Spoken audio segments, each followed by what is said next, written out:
السلام علیکم ورحمۃ اللہ وبرکاتہ نحمده ونصلی علی رسوله الکریم رب اشرح لی صدری ویسر لی امری واحلل عقدۃ من لسانی یفقهوا قولی رب زدنا علما اللهم انا نسألك علما نافعا ورزقا واسعا وقلبا شاکرا ولسانا ذاکرا وعملا متقبلا آمین یا رب العالمین۔ تفسیر سورۃ النور آیت نمبر 12 سے 22 تک بیان کرنے کی کوشش کروں گی۔ اعوذ باللہ من الشیطان الرجیم لولا اذ سمعتموه ظن المؤمنون والمؤمنات بانفسهم خیرا وقالوا هذا افک مبین۔ اسے سنتے ہی مومن مردوں عورتوں نے اپنے حق میں نیک گمانی کیوں نہ کی اور کیوں نہ کہہ دیا کہ یہ تو کھلم کھلا صریح بہتان ہے۔ لولا جاءوا علیہ باربعۃ شہداء فاذ لم یأتوا بالشہداء فاولئک عند اللہ هم الکاذبون۔ وہ اس بات پر 4 گواہ کیوں نہیں لائے، اور جب گواہ نہیں لائے تو یہ بہتان باز لوگ یقیناً اللہ کے نزدیک محض جھوٹے ہیں۔ ان آیتوں میں اللہ تبارک و تعالی مومنوں کو ادب سکھاتا ہے کہ انہوں نے حضرت عائشہ رضی اللہ تعالی عنہا کی شان میں جو کلمات منہ سے نکالے وہ ان کی شایان شان نہیں تھے، بلکہ انہیں چاہیے تو یہ تھا کہ یہ کلام سنتے ہی اپنی شرعی ماں کے ساتھ کم از کم وہ خیال کرتے جو اپنے نفسوں کے ساتھ کرتے، جبکہ وہ اپنے تئیں بھی ایسے کلام کے لائق نہ پاتے تو شان ام المومنین کو اس سے بہت اعلیٰ اور بالا جانتے۔ ایک واقعہ بھی بالکل اسی طرح کا ہوا تھا۔ حضرت ابو ایوب خالد بن زید انصاری رضی اللہ تعالیٰ عنہ سے ان کی بیوی صاحبہ ام ایوب رضی اللہ تعالیٰ عنہ نے کہا ام ایوب رضی اللہ تعالیٰ عنہ نے کہا کہ کیا آپ نے وہ سنا جو حضرت عائشہ کی نسبت کہا جا رہا ہے؟ یعنی حضرت ابو ایوب کی بیوی نے ام ایوب رضی اللہ تعالیٰ عنہ نے کہا کہ کیا آپ نے وہ سنا جو حضرت عائشہ کے بارے میں کہا جا رہا ہے اور سب میں مشورہ ہو رہا ہے؟ آپ نے فرمایا ہاں، اور یہ یقیناً جھوٹ ہے۔ ام ایوب تم ہی بتاؤ، کیا تم کبھی ایسا کر سکتی ہو؟ انہوں نے کہا نعوذ باللہ، ناممکن۔ آپ نے فرمایا پس حضرت عائشہ تو تم سے کہیں افضل اور بہتر ہیں۔ پس جب آیتیں اتریں تو پہلے تو بہتان بازوں کا ذکر ہوا، یعنی حضرت حسان رضی اللہ تعالی عنہ اور ان کے ساتھیوں کا۔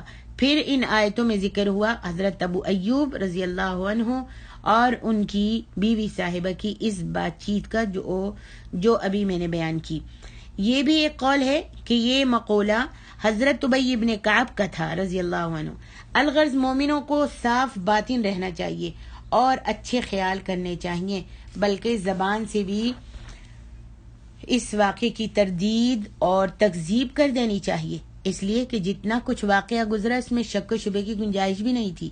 ام المومنین رضی اللہ عنہ کھلم کھلا سواری پر دن دہاڑے بھرے لشکر میں پہنچتی ہیں، خود پیغمبر خدا صلی اللہ علیہ وسلم موجود ہیں۔ اگر خدا نخواستہ کوئی بھی ایسی بات ہوتی تو یہ اس طرح کھلے بندوں اور بالکل عام سب کے سامنے مجمع میں نہ آتے، بلکہ خفیہ اور پوشیدہ طور پر شامل ہو جاتے، جو کسی کو کانوں کان خبر تک بھی نہیں پہنچتی۔ پس صاف ظاہر ہے کہ بہتان بازوں کی زبان نے جو قصہ گھڑا وہ محض جھوٹ، بہتان اور افطرا ہے، جس سے انہوں نے اپنے ایمان اور اپنی عزت کو غارت کر دیا۔ پھر فرمایا کہ ان بہتان بازوں نے جو کچھ بھی کہا اپنی سچائی پر 4 گواہ واقعے کے اوپر 4 گواہ انہوں نے کیوں پیش نہیں کیے، اور جبکہ یہ گواہ پیش نہ کر سکے تو شرعاً خدا کے نزدیک وہ جھوٹے ہیں، فاسق ہیں اور فاجر ہیں۔ آگے ارشاد باری ہے وَلَوْلَا فَضْلُ اللَّهِ عَلَيْكُمْ وَرَحْمَتُهُ فِي الدُّنْيَا وَالْآخِرَةِ لَمَسَّكُمْ فِي مَا أَفَضْتُمْ فِيهِ عَذَابٌ عَظِيمٌ، کہ اللہ تعالیٰ کا فضل و کرم تم پر دنیا اور آخرت میں نہ ہوتا تو یقیناً تم نے جس بات کے چرچے شروع کر رکھے تھے اس بارے میں تمہیں بہت بڑا عذاب پہنچتا۔ اذ تلقونہ بألسنتکم وتقولون بأفواہکم ما لیس لکم به علم وتحسبونه هینا وَهُوَ عِندَ اللَّهِ عَظِيمٌ۔ اب کہ تم اسے اپنی زبانوں سے نقل در نقل کرنے لگے اور اپنے منہ سے وہ بات نکالنے لگے جس کی تمہیں مطلق خبر نہ تھی، گو تم اسے ہلکی بات سمجھتے رہے، لیکن اللہ کے نزدیک تو وہ بہت بڑی بات تھی۔ فرمان باری تعالیٰ ہے کہ اے وہ لوگو جنہوں نے صدیقہ کی بات اپنی زبانوں کو بری حرکت دی، صدیقہ کے بارے میں اپنی زبانوں کو بری حرکت دی، اگر خدا تعالیٰ کا فضل و کرم تم پر نہ ہوتا کہ وہ دنیا میں تمہاری توبہ قبول کر لے اور آخرت میں تمہیں تمہارے ایمان کی وجہ سے معاف کر دے، تو جس بہتان میں تم نے اپنی زبانیں ہلائیں اس میں تو تمہیں بڑا بھاری عذاب ہوتا۔ یہ آیت ان لوگوں کے حق میں ہے جن کے دلوں میں ایمان تھا لیکن رواداری میں وہ کچھ کہہ گئے تھے، جیسا کہ حضرت مستح، حضرت حسان اور حضرت حمنہ رضی اللہ عنہم۔ لیکن جن کے دل میں جن کے دل ایمان سے خالی تھے، جو اس طوفان کے اٹھانے والے تھے، جیسے عبداللہ بن ابی بن سلول وغیرہ منافقین، یہ لوگ اس حکم میں نہیں، کیونکہ نہ اس کے پاس ایمان تھا نہ عمل صالح تھا۔ یہ بھی یاد رہے کہ جس بدی پر جو وعید ہے وہ اسی وقت ثابت ہوتی ہے جب توبہ نہ ہو اور اس کے مقابلے میں اس جیسی یا اس سے بڑی نیکی نہ ہو۔ جبکہ تم اس بات کو پھیلا رہے تھے، اس سے سن کر اس سے کہی اور اس سے سن کر اس سے دوسرے سے کہی، اور آج کل بھی یہی ہے کہ بات پھیلانے میں لوگ آگے ہوتے ہیں۔ حضرت عائشہ کے بارے میں، یہ اس بہتان کے بارے میں جب تم نے سنا تو تم نے فوراً انکار کیوں نہیں کیا، جھوٹی اشاعت میں کیوں لگے رہے۔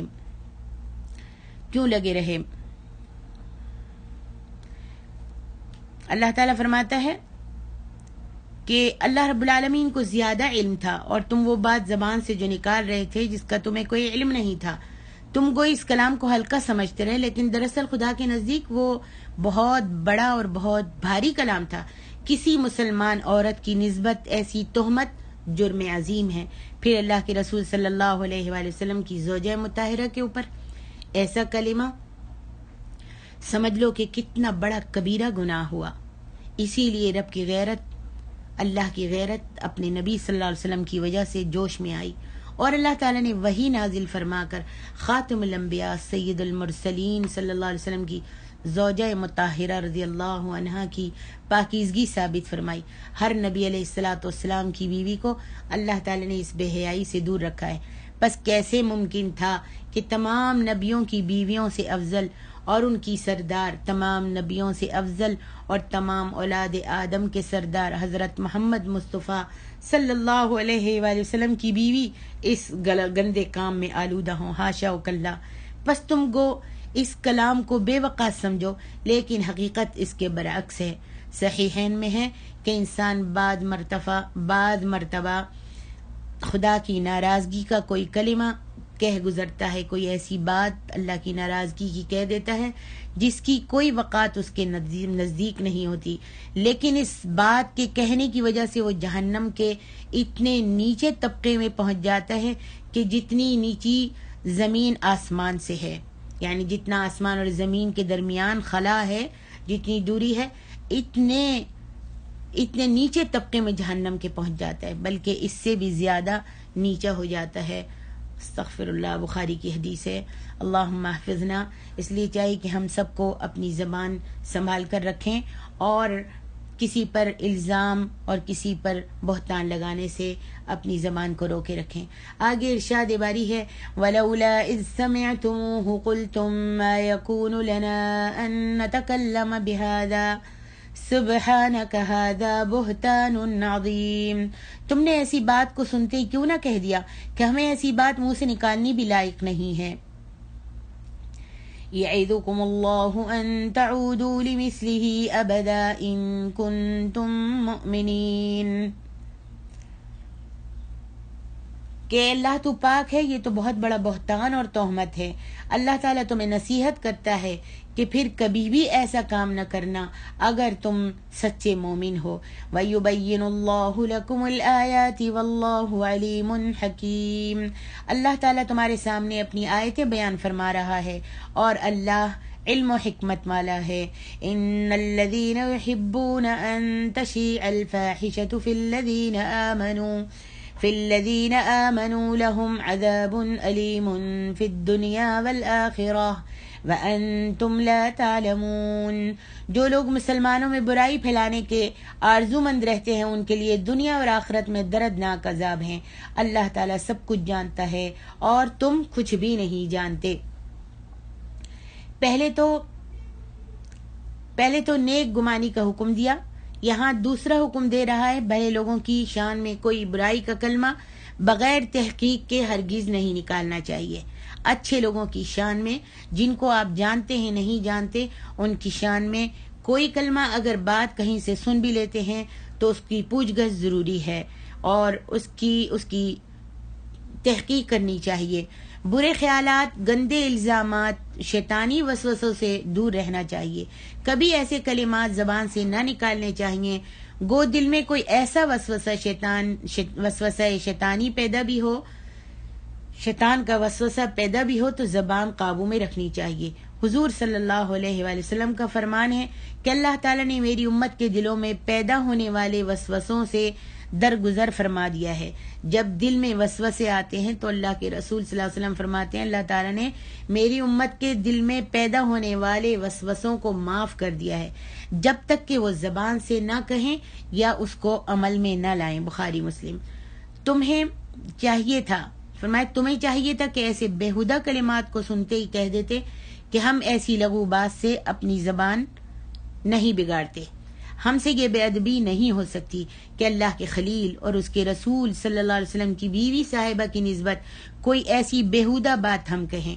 اللہ کی ذات پاک ہے، دیکھو خبردار آئندہ کبھی ایسی حرکت نہ ہو ورنہ ایمان کے ضبط ہونے کا اندیشہ ہے۔ ہاں اگر کوئی شخص ایمان سے ہی کورا ہو تو وہ تو بے ادب، گستاخ اور بھلے لوگوں کی اہانت کرنے والا ہوتا ہی ہے، اس لیے کہ اس کے پاس ایمان نہیں ہے۔ جب ایمان نہیں ہے تو اس کے پاس حیا نہیں ہے، شرم نہیں ہے اور وہ جو بھی کچھ کر سکتا ہے۔ احکام شرعیہ کو اللہ تعالیٰ تمہارے سامنے کھول کھول کر بیان فرما رہا ہے، وہ اپنے بندوں کی مصلحتوں سے خوب واقف ہے، اس کا کوئی حکم حکمت سے خالی نہیں ہوتا۔ آگے ارشاد ربانی ہے ان الذین یحبون ان تشیع الفاحشة فی الذین آمنوا لهم عذاب علیم فی الدنیا والآخرہ وانتم لا تعلمون، جو لوگ مسلمانوں میں برائی پھیلانے کے آرزو مند رہتے ہیں ان کے لیے دنیا اور آخرت میں دردناک عذاب ہیں۔ اللہ تعالیٰ سب کچھ جانتا ہے اور تم کچھ بھی نہیں جانتے۔ یہ تیسری تنبیہ ہے کہ جو شخص کوئی ایسی بات سنے اسے اس کا پھیلانا حرام ہے۔ جو ایسی بری خبروں کو اڑاتے پھرتے ہیں دنیاوی سزا یعنی حد بھی لگے گی اور اخروی سزا یعنی عذاب جہنم بھی ہوگا۔ اللہ عالم ہے، تم بے علم ہو، پس تمہیں اللہ کی طرف تمام امور لوٹا دینے چاہیے۔ حدیث میں ہے اللہ کے بندوں کو ایذا مت دو، انہیں عار نہ دلاؤ، ان کی خفیہ باتوں کی ٹوہ میں نہ لگے رہو۔ آج ہم ہر ایک کی ایک دوسرے کی خفیہ باتوں کی ٹوہ میں رازوں کو معلوم کرنے میں لگے رہتے ہیں۔ اللہ کے رسول صلی اللہ علیہ وسلم کی حدیث کو بھول جاتے ہیں کہ اللہ کے رسول صلی اللہ علیہ وآلہ وسلم نے فرمایا کہ اللہ کے بندوں کو ایذا نہ دو، انہیں عار نہ دلاؤ، ان کی خفیہ باتوں کی ٹوہ میں نہ لگے رہو۔ جو شخص بھی، دیکھیے کتنی دردناک کی حدیث ہے اور کتنی سبق آموزی حدیث ہے، جو شخص اپنے مسلمان بھائی کے عیوب ٹٹولے گا اللہ ان کے عیبوں کے پیچھے پڑ جائے گا اور اس کو اتنا رسوا کرے گا، یہاں تک رسوا کرے گا کہ اس کے گھر والے بھی اسے بری نظر سے دیکھنے لگیں گے۔ اللہم احفظنا۔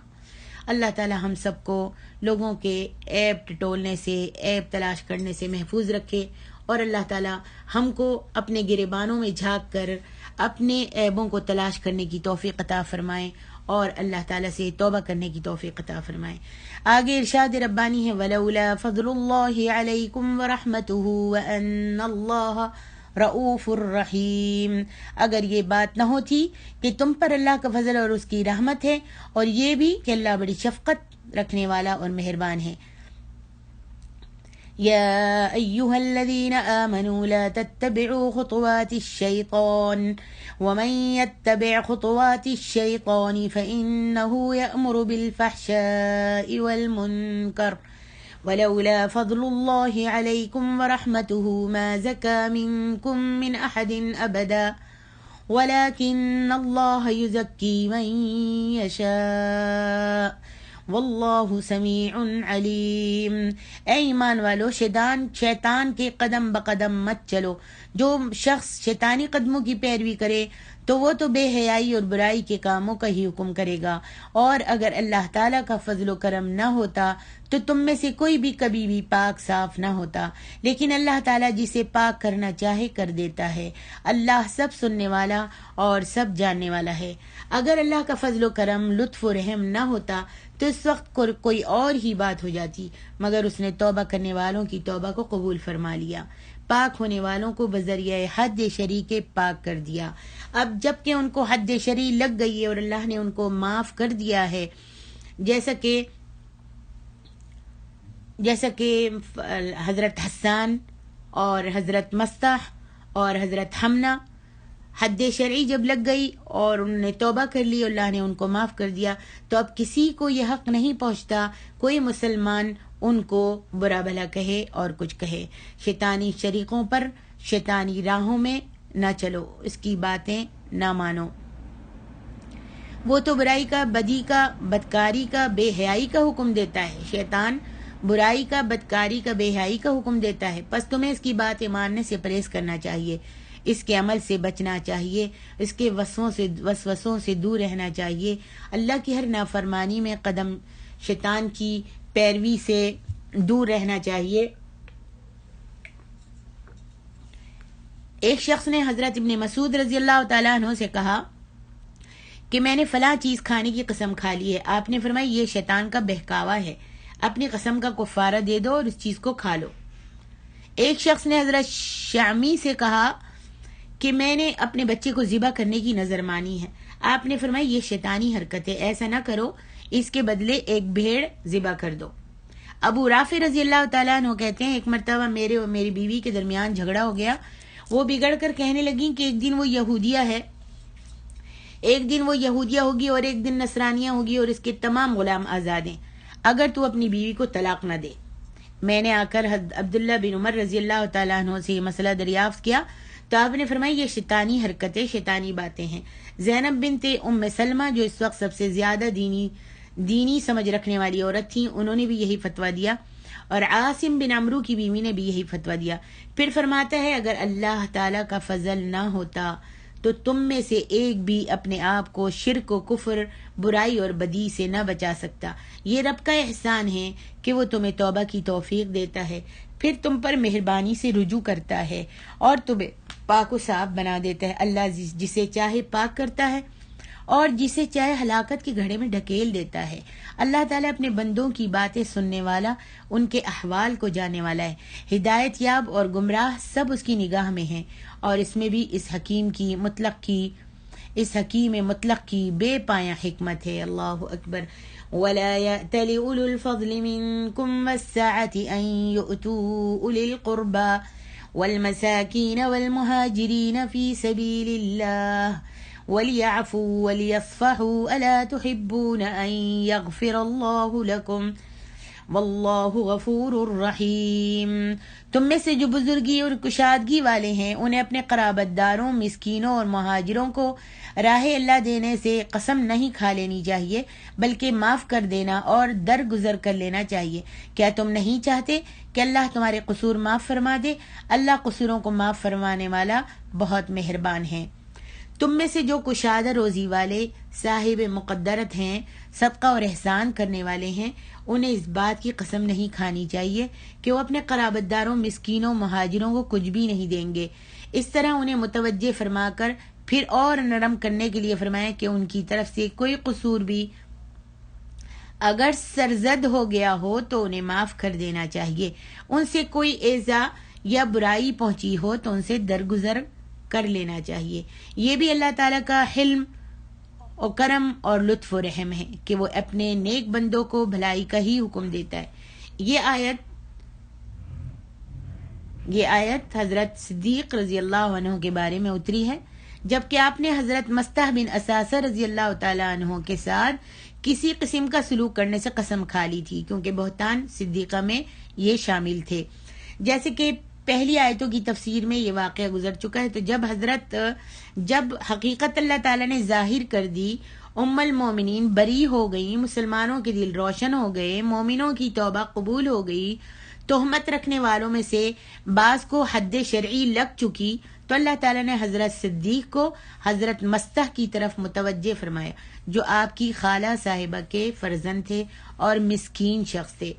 حضرت صدیق ہی ان کی پرورش کرتے رہتے تھے، یہ مہاجر تھے، لیکن اس بارے میں اتفاقیہ زبان کھل گئی تھی، انہیں تہمت کی حد لگائی گئی تھی۔ حضرت صدیق رضی اللہ تعالیٰ عنہ کی سخاوت مشہور تھی، کیا اپنے کیا غیر، سب کے ساتھ آپ کا سلوک عام تھا۔ آیت کے یہ خصوصی الفاظ حضرت صدیق رضی اللہ عنہ کے کان میں بھی پڑے کہ کیا تم بخشش الہی کے طالب نہیں ہو؟ اللہ اکبر، الا تحبون ان یغفر اللہ لکم، کیا تم اللہ تعالیٰ کی بخشش کے طالب نہیں ہو؟ آپ کی زبان سے بے ساختہ نکل جاتا ہے، ابو بکر کی زبان سے بے ساختہ نکل گیا کہ ہاں قسم ہے اللہ کی، ہماری تو عین چاہت ہے کہ اللہ ہمیں بخشے، اور پھر اس کے بعد آپ نے اسی وقت سے مصطح کو جو کچھ دیا کرتے تھے جاری کر دیا۔ آپ نے پہلے قسم کھا لی تھی جب وہ تہمت میں شریک تھے، الزام میں، تو قسم کھا لی تھی کہ میں مصطح کو کچھ بھی نہیں دوں گا، لیکن جب اللہ تعالیٰ نے فرمایا الا تحبون ان یغفر اللہ لکم، تو حضرت ابو بکر نے کہا کہ خدا کی قسم ہماری تو عین چاہت ہے، میری تو چاہت ہے کہ اللہ مجھ کو بخش دے، اور اسی وقت سے آپ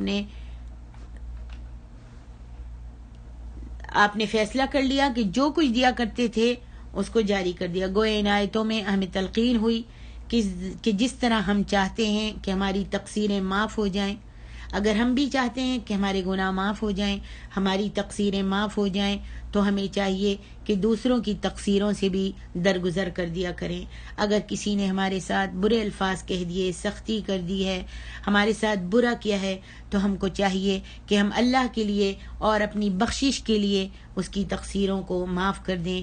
یہ بھی خیال میں رہے کہ جس طرح آپ نے پہلے یہ فرمایا تھا کہ واللہ میں اس کے ساتھ کبھی بھی سلوک نہیں کروں گا، اب انہوں نے عہد کر لیا کہ واللہ میں اس سے کبھی بھی اس کا مقررہ رزق جو میں نے باندھا ہے مال، اس کو کبھی بھی نہیں روکوں گا۔ سچ ہے صدیق ہی تھے رضی اللہ تعالی عنہ۔ اللہ ہم سب کو بھی حضرت ابو بکر صدیق رضی اللہ تعالی عنہ کے جیسا تقوی نصیب فرما دے۔ والسلام علیکم ورحمۃ اللہ وبرکاتہ۔